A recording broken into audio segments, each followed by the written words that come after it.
Ready ആയിട്ട് ഇന്ന് കുറച്ച് നേരത്തെ റെഡിയായി. സാധാരണ ഞാൻ 8:30 ശേഷമാണ് കുളിക്കാൻ പോവുക. പക്ഷേ ഇന്നൊരു 8:15 തന്നെ കുളിച്ചു. ഇന്ന് ഇന്നെന്നല്ല ഇന്ന് ബുധനാഴ്ചയല്ലേ, ബുധൻ വ്യാഴം വെള്ളി. എനിക്ക് മോസ്റ്റ്ലി ഞങ്ങൾക്ക് ഈ 3 ദിവസം കൂടെ ക്ലാസ് ഉണ്ടാവുള്ളൂ. So LLB is going to finish. എക്സാമാണ് പിന്നെ ഒക്ടോബർ 16 മുതൽ എക്സാം സ്റ്റാർട്ട് ചെയ്യാണ്. പെട്ടെന്നാണ് കേട്ടോ ഈ LLB. സത്യം പറഞ്ഞാൽ ഒരു കണ്ണടച്ച് തുറക്കുന്ന മുന്നേ കഴിഞ്ഞു എന്ന് പറയില്ല, അതുപോലത്തെ ഒരു ഈസി വാക്ക് ഓവർ ആയിരുന്നു എല്ലാവർക്കും. LLB പാസ്സാവാനൊക്കെ വളരെ എളുപ്പമായിട്ടുള്ള, പഠിക്കാനൊക്കെ വളരെ രസമുള്ളത്, ഞാൻ എപ്പോഴും പറയുന്ന കാര്യമാണത്. അതിനിടയിൽ ട്രാവലുകൾ കണ്ടോമാനം നടക്കുന്നുണ്ടായിരുന്നു. അറ്റൻഡൻസ് എങ്ങനെയൊക്കെയോ കിട്ടുന്നുണ്ടായിരുന്നു. കിട്ടുകയല്ല, ഒപ്പിക്കുന്നുണ്ടായിരുന്നു. ബാക്കിയുള്ള ദിവസമൊക്കെ ലീവ് എടുക്കാതെ പോവാതെ, ലീവ് എടുക്കാതെ നിൽക്കാതെ.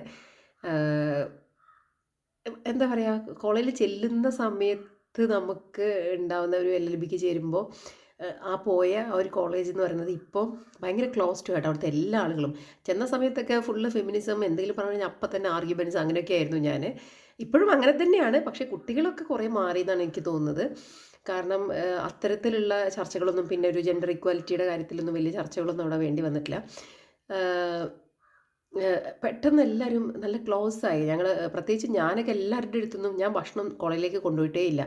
എല്ലാ ദിവസവും കുട്ടികളുടെ കയ്യിൽ നിന്ന് കഴിക്കുക ചെയ്യുക. അവർ കുട്ടികൾ കൊണ്ടുവരും എനിക്ക് കുറച്ച്. അപ്പോൾ ഞാൻ ചെന്നിട്ടില്ലെങ്കിൽ അവർ പറയും, സുൽത്താനത്തെ വരാഞ്ഞത്, ഞങ്ങളുടെ ഭക്ഷണം ബാക്കിയായി, വീട്ടിൽ കൊണ്ടുപോയിട്ട് ഉമ്മ ചോദിച്ചു എന്താ അത് ബാക്കി കൊണ്ടുവന്നതെന്ന്, അങ്ങനെയൊക്കെ. ആ ക്ലാസ്സിലെ എല്ലാവരുടെ ഭക്ഷണവും കഴിച്ചിട്ടുള്ള ഒരാളായിരിക്കും ഞാൻ.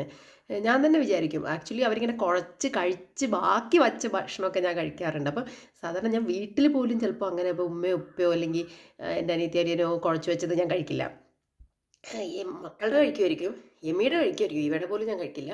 അങ്ങനെയുള്ള ഞാൻ എൻ്റെ ക്ലാസ്സിലെ കുട്ടികൾ അവർ കഴിക്കുന്നതിൽ നിന്ന് തന്നെ കൈയിട്ട് കഴിക്കുകയും അവരെനിക്ക് തരുമ്പോൾ ആ കുഴച്ച കൈ കൊണ്ട് തന്നെ കഴിക്കുകയൊക്കെ ചെയ്യുന്ന ഒരാളാണ്. അപ്പോൾ എന്താ ഞാൻ അങ്ങനെ ചെയ്യുന്നതെന്ന് ഞാൻ ഇടയ്ക്ക് ചിന്തിക്കാറുണ്ട്. കാരണം ആ കുട്ടികളുടെ അടുത്ത് എനിക്ക് ഒരിക്കലും ഒരു അങ്ങനെ കഴിക്കുന്നതിന് ഒരു പ്രശ്നം തോന്നിയിട്ടില്ല. അതൊക്കെ ഒരു ന്യൂ അനുഭവമായിരുന്നു എന്നെ സംബന്ധിച്ച്.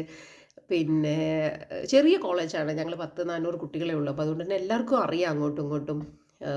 മോസ്റ്റ് ഓഫ് ദം എല്ലാം ക്ലോസ് ആണ്. പിന്നെ ഞങ്ങൾ സീനിയേഴ്സ് എന്ന് വെച്ചാൽ വേറെ ബാച്ചിലെ കുട്ടികളൊക്കെ ആയിട്ടാണെങ്കിലും അബ്ബാസ്, അമീർ ബാവക്ക, പിന്നെ സുലൈമാനിക്കൊക്കെ ശരിക്കും പറഞ്ഞാൽ ഞാനും പുള്ളിയൊക്കെ ഒരേ വയസ്സാണ്. പക്ഷേ ഞാൻ പുള്ളീനെ എന്തോ ആ ഒരു സുലൈമാനിക്കാണ്, പുള്ളി കോളേജിൽ ഞാൻ ചെല്ലുന്ന സമയത്ത് ഉള്ളതുകൊണ്ടായിരിക്കും അങ്ങനെയാണ് വിളിക്കുന്നത്. പിന്നെ പെൺകുട്ടികളാണെങ്കിൽ പെൺകുട്ടികളെ പിന്നെ പോളി ചേച്ചി എപ്പോഴും ഡൗട്ട് ചോദിച്ചിട്ട് വിളിക്കും. അതേപോലെ തന്നെ കുറേ ചേച്ചിമാരും അനിയത്തിമാരും, സനിയ ബുക്സൊക്കെ കൊടുക്കുന്ന കുട്ടികൾ, പാഷൻ ഫ്രൂട്ട് എന്നോട് കൊണ്ടുവരണമെന്ന് പറയുന്ന കുട്ടി, അങ്ങനെ പലരുടെയും പേരെനിക്കറിയില്ല. പക്ഷേ എന്നാലും അങ്ങനെയൊക്കെയുള്ള ആ കോളേജിൻ്റെ ലൈബ്രറി, ഞങ്ങൾക്കിപ്പോൾ പുതിയ ബിൽഡിംഗ് വന്നപ്പോൾ പഴയ ബിൽഡിങ്ങിലെ മെമ്മറീസ്, അങ്ങനെ ഭയങ്കര ക്ലോസ് ടു ഹാർട്ടായിട്ടുള്ളൊരു ഫീലിംഗ് ആണ് LLB കാലം. എനിക്ക് ഇപ്രാവശ്യത്തെ മാഗസിനിലേക്ക് ഞാനൊന്നും എഴുതി കൊടുത്തിട്ടില്ല. ആക്ച്വലി ഈ കോളേജ് ലൈഫിനെ കുറിച്ച് എഴുതണം എന്നായിരുന്നു എൻ്റെ ആഗ്രഹം. മാഗസിൻ ഇനി അറിയില്ല ഇനി കൊടുക്കാൻ പറ്റുമെന്ന്. അങ്ങനെ ആ ഒരു LLB കാലത്തിനും പരിസമാപ്തിയാവുകയാണ്.